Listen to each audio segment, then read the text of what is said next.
Thank you for clicking on this video. My prayer is that you will find the answers that you're looking for.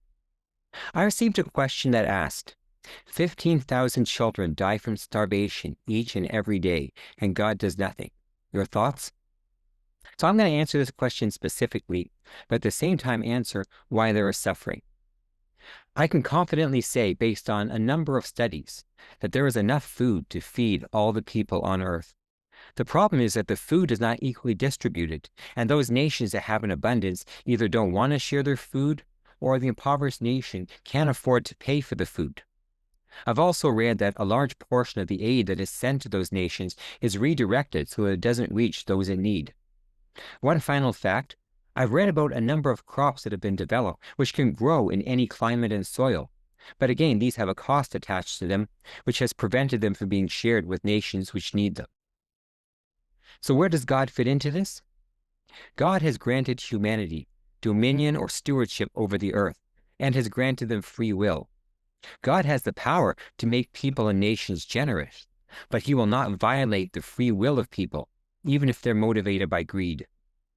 The next obvious question is, why did God create a planet where there be areas hostile to producing crops? And the answer is that he didn't. We read in the account of creation in Genesis that God divided the waters above the sky from those below the sky. So when God created Earth, there was a water canopy around the planet, which, among a dozen other benefits, created an atmosphere similar to a greenhouse and distributed the rays of the sun equally. This meant that there were no deserts, no Arctic tundra, and smaller oceans. In other words, all of the ground was able to produce lush vegetation. Now, the population of the earth before the flood of Noah is believed to have been much greater than the population on earth today. Yet, they were all fed.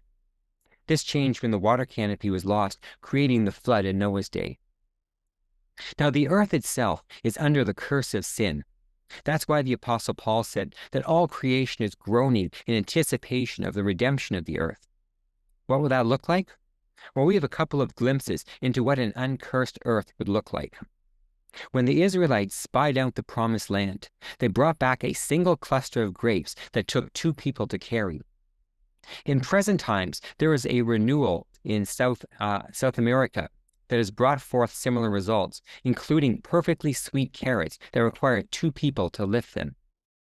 So back to the question about starving children. God's heart breaks for each and every one.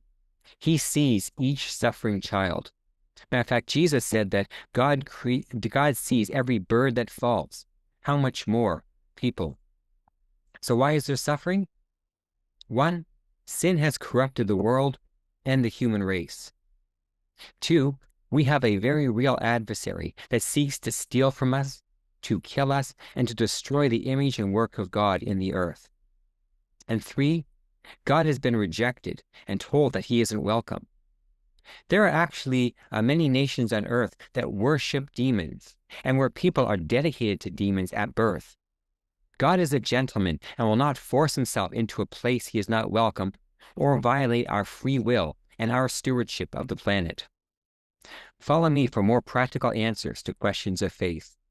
If you have a question you'd like me to answer in a future video, please drop it in the comment box. Blessings.